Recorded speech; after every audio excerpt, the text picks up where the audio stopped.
Ele fala, a Petrobras escuta. Silmar César Miller. Bom dia. Silmar Bom tá, dia, Otávio. Pois Silmar, é, Silmar tá cansado de falar que há vários dias que já passou da hora de baixar o preço da gasolina e do diesel. Finalmente aí, hoje temos uma baixa do diesel com declarações oficiais da Petrobras dizendo que a Petrobras está fazendo exatamente o que deve ser feito. Se sobe lá fora, a gente sobe aqui. Se baixa lá fora, a gente baixa aqui. Só que tinha que estar baixando faz alguns meses já e não baixa. Bom dia, Silmar. muito bom dia, Otávio. Ó, demora tanto que o petróleo está voltando a subir hoje lá fora, hein? O bom vai ter que inverter. Pois é, como você disse, quando a gente começa a conversar muito aqui antes das cotações, eu falo, a gente vai perder o up-to-date, a atualização. É o caso da Petrobras aí. Vai baixar agora está começando a subir lá fora. Me conta aí como é que andam as cotações. Exatamente. Petróleo com alta forte na manhã de hoje, 2,1%, US$ 75 e 60 centavos o barril do tipo Brent, que é esse, que é a referência aqui para a Petrobras, para a sua política de preço. Demorou tanto que o petróleo está voltando a subir também, impressionante. Mas, de qualquer forma, está mais do que esperado essa redução, especialmente do diesel, porque faz tempo já, né? O petróleo caiu cerca de US$ 20 no mercado internacional. É muita coisa. O preço que estava lá na casa dos 95, US$ 96, não faz muito tempo, caiu para a faixa dos 74, 75, como está atualmente, né? Então, realmente, houve uma demora muito grande aqui para fazer esse ajuste nos preços internos também. Isso significa prejuízo, né? Ou seja, para produtores rurais que utilizam o diesel para o plantio da safra, que está no final já, realmente podia ter vindo, essa queda podia ter vindo antes, né? Beneficiando mais os produtores. E outro setor que também se beneficia e vinha sendo prejudicado é o de caminhoneiro, né? Que utilizam óleo diesel como seu combustível para o transporte de mercadorias. E, ao fim e ao cabo, quem sai perdendo é o próprio consumidor, né? É o povo brasileiro, porque paga mais caro pela mercadoria, seja pelo seu custo de produção, lá na fazenda do nosso produtor, seja pelo transporte até os centros de distribuição e consumo, por conta do aumento do custo dos nossos caminhoneiros. Enfim, antes tarde do que nunca. Mercado financeiro, dólar subindo um pouco agora nessa manhã, 0,3%, R$ 4,92.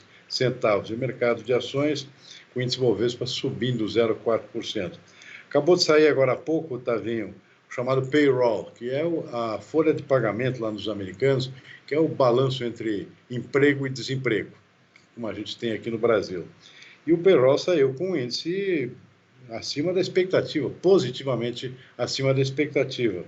Ou seja, se gerou mais empregos que estavam sendo previstos. O saldo entre empregos e desempregos subiu para 199 mil positivos, né?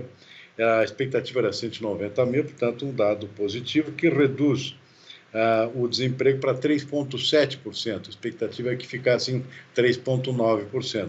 Ou seja, a economia americana continua bombando e empregando mais gente, que é uma coisa fantástica que está acontecendo por lá, em plena efeitos ainda retardados da pandemia até o ano passado, mas tudo isso está sendo recuperado muito rapidamente.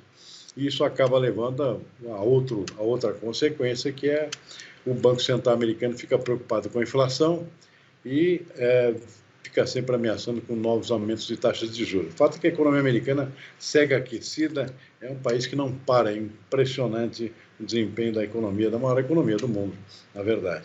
Mercado de commodities agrícolas, soja subindo em Chicago, agora há pouco alta de 0,8%, milho também 0,4%, em parte preocupações com a safra brasileira, que atrasou muito e pode ter perdas em produtividade. O Conab ontem já reduziu a expectativa de produção, isso está influenciando o mercado. Por outro lado, o mercado de grãos, na expectativa de divulgação agora à tarde do novo levantamento mensal do SE, o Departamento de Agricultura dos Estados Unidos, que pode trazer novos cortes na produção e nos estoques mundiais de soja e também de milho. Na contramão, o trigo cai 0,6%. Na Bolsa de Nova York, o algodão agora há pouco estava estável, subiu bem nos últimos 2 dias.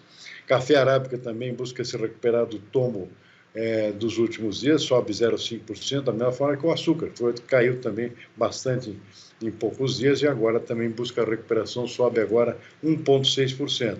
Suco de laranja também alta, o mercado está escasso de suco globalmente. Suco de laranja subindo 1,3%. Subindo o preço aqui também, o valor pago ao nosso produtor de laranja, tá vendo? A disputa está grande, a desindústria aqui pela laranja, a safra não é grande, e os preços estão lá em cima, o produtor finalmente também se beneficiando dessa alta lá fora. Boi gordo no mercado futuro da B3, infelizmente, está dando para trás outra vez, cai 0,3% nesse momento, tá vendo? Esse é o retrato do mercado no momento.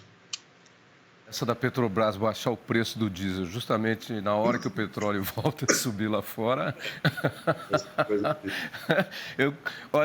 Eu cruzei na área para você, quer dizer, na verdade, a Petrobras pipocou na defesa, entendeu? Sobrou para mim a bola, eu cruzei na área para você. Se fosse no Palmeiras, você faria um gol de Hendrick. Como você é Grêmio, você fez um gol do uruguaio Suárez, grande craque que vai deixar o seu time lá. Bom, vamos lá. Exportações brasileiras de carne de frango, alta de 5,5%. Vem crescendo esse mercado e a BPA tem trabalhado bastante para ampliar ainda mais. Houve um solavanco negativo agora no mês de novembro. Houve uma queda aqui em termos de receita, né? Por conta de preços mais baixos. Em termos de volume, está tudo andando muito bem. Podemos fechar o ano aí com volume recorde de exportações de carne de frango esse ano, até por conta desses problemas que afetaram plantéis mundo afora aqui, no negócio de doenças afetando o setor da avicultura, e o Brasil, de certa forma, tem se beneficiado, atendendo mercados que às vezes eram atendidos, que anteriormente eram atendidos por outros fornecedores importantes, nossos concorrentes, particularmente os Estados Unidos, por exemplo, também parte da Europa. Então, o Brasil sendo beneficiado por isso, nós estamos aqui com um mercado bastante tranquilo em termos de sanidade das nossas aves. Tudo isso nos beneficia e faz com que a gente chegue ao fim de ano aqui com um volume recorde de exportações. No preço, não. Possivelmente a gente vai fechar o ano aqui com um certo empate em termos de receita nas exportações, porque os preços esse ano são um pouco menores. Mas é um setor que está bombando, sem dúvida nenhuma, um dos grandes setores de exportação do agro brasileiro, também para atender o mercado interno com o nosso frango, com o nosso peru, com o nosso Chester, né? Que agora é a época, inclusive, de grande consumo desses setores aqui da nossa avicultura, tá vendo? Você vai por aí, já está nos supermercados e lojas de congelados, já está aqui, setor de festas de fim de ano. Aí está lá o Chester, o peru, está todo mundo lá, o lombo congelado, está tudo lá. Falar em lombo congelado, as exportações de carne suína cresceram 13% em novembro. Caiu a receita, né, 2,3%. E um pouquinho antes do nosso programa começar, a chefe do Sabor e Arte, que é um dos nossos canais aqui do Grupo Nilco Pay TV, que é o canal da comilança, das receitas, a chefe Paula Labac estava fazendo um lombo copa lá, que fez um sanduíche que deixou todo mundo com água na boca aqui. Ô Paula, quando fizer assim, manda um para cá para gente. Essa hora o estômago já está roncando aqui. Lombo copa num sanduíche é coisa de louco. Dá água na boca aqui. Você é um fã da carne suína, né, Silmar? Sem dúvida nenhuma. Ela é muito saborosa. Bom, e o mercado aqui, as exportações que cresceram 13%. Bom, hein? Também houve recuo na receita no mês de novembro por conta de preço mais baixo. Realmente tem um setor aqui que está sofrendo com um pouco de redução de preço nesse final de ano, mas os volumes realmente são muito bons. E nesse caso aqui nós vamos fechar com crescimento, diferentemente de frango, que em termos de receita deve fechar o ano mais ou menos empatado com o ano passado. No caso dos suínos, não. Carne suína, apesar desse solavanco agora em novembro, fecha o ano com um volume crescente o volume crescente e também receita maior do que do ano passado também. Então foi um ano bom para as exportações brasileiras de carne suína, basicamente resultado de diversificação de mercados. O Brasil era muito dependente só da China, de Hong Kong, que são os grandes, continuam sendo, né, os grandes compradores da carne suína brasileira, mas está uma diversificação muito grande do ano passado para cá. Se abriu mercado no México, no Chile, em Singapura, no Vietnã, na Coreia do Sul. Ou seja, são mercados novos que estão se abrindo e não terminaram por aí. Tem novos sendo buscados aqui pelos nossos representantes desse setor. Tudo isso significa diversificação, significa melhora de preços médios também, significa menor dependência da China, que ainda é muito grande. Tudo isso é salutar para as exportações. Então, isso beneficia muito o setor da carne suína, que é o avanço das nossas exportações. Eu estive conversando com o pessoal da representativo desse setor essa semana, mas, apesar do resultado positivo das exportações, não estão muito satisfeitos com a lucratividade do setor esse ano. Os custos até diminuíram um pouco depois da alta do ano passado, custos diminuíram, mas os preços pagos ao produtor, ao criador de suínos lá no sul do país, Santa Catarina, Rio Grande do Sul, particularmente, também caíram, né? Então, na verdade, ficou basicamente um empate aqui, não gerou muita receita ali. Expectativa ainda de um avanço no consumo no final do ano, como normalmente acontece, mas aparentemente vai fechar o ano aqui basicamente no empate, sem grandes avanços na lucratividade da suinicultura para o nosso produtor, Tavinho, infelizmente. Conversando, foi essa semana, não sei, ontem ou antes de ontem, com o diretor técnico da ABCS, Associação Brasileira dos Criadores de Suíno, e ele disse exatamente isso que você colocou aí. Melhorou, mas ainda o preço pago ao produtor está baixo. O Luzivano estava falando ontem também no Agro Mais, o cenário é esse, mas está melhorando. Já esteve pior a situação para o suinocultor. Bem, já falamos da Petrobras aqui, da baixa do diesel. Vamos puxar um outro assunto aqui, então. O Biden pede que o Brasil atue para aliviar a tensão entre Venezuela e Guiana. Portanto, cresce a pressão para que o presidente Lula haja de alguma forma aí com o seu afeto Maduro, né? Que é o presidente da Venezuela. Aliás, eu estava vendo uma tarja ali, eu só vi a tarja no Band News, porque não tinha áudio na TV, dizendo que o presidente Lula vai ligar hoje para os líderes da Venezuela e da Guiana para falar sobre o conflito. Na minha opinião, ele devia ligar só para o líder da Venezuela, porque a Guiana estava quietinha lá no seu lugar, não tinha se manifestado, não tinha falado nada.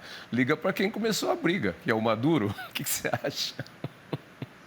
Olha, a postura do presidente Lula está sendo bastante criticada por alguns setores, né? A postura, tipo, em cima do muro, né? Quando, teoricamente, devia estar condenando essa ocupação de um território vizinho, né? De um outro país, que não tem nenhuma razão, não existe nenhum litígio que leve a essa situação. Foi condenado, inclusive, pelo Fórum de Haia lá, essa possibilidade de invasão que vai acabar se concretizando. No papel foi literalmente anexado 70%, mais de 70% do território da Guiana, e isso não pode ficar simplesmente por isso, ou seja, existe manifestação do próprio governo americano pedindo, inclusive, uma posição do próprio Brasil nesse sentido, já que é um país vizinho. De repente, numa falta de uma posição, vão acabar tendo tropas aqui dos Estados Unidos e na América do Sul, que não convém a ninguém, né? Até fala que nunca houve até hoje uma base militar americana no continente sul-americano, e pode ser uma primeira vez aqui, pode acontecer a partir disso, né? Ou seja, o próprio Brasil tem que tomar uma posição nesse sentido, uma posição firme, né? Aparentemente, o correto seria de condenação a essa anexação, né? Até agora não se viu isso. O presidente Lula não pode ficar em cima do muro e nem ficar, para fazer uma rima aí, do lado do Maduro, né? Não pode nem ficar em cima do muro nem do lado do Maduro. Tem que tomar uma posição. Aliás, já está marcado um exercício militar de tropas americanas na Guiana. Já foi marcado. Quer dizer, já é um sinal. E, como você bem disse, não seria bem-vindo uma base americana no continente sul-americano, né? É preciso resolver essa questão. Mas o Maduro está lá determinado. Já fez até o mapa, já desenhou o mapa da nova Venezuela. Não sei que bicho vai dar isso aí. Bom, vamos lá para o nosso fim de semana que está chegando aí. E na segunda a gente volta a conversar. Um bom fim de semana para você. Igualmente, também. Bom semana para você, toda a equipe aí do nosso Terra Viva. Até segunda. Até segunda.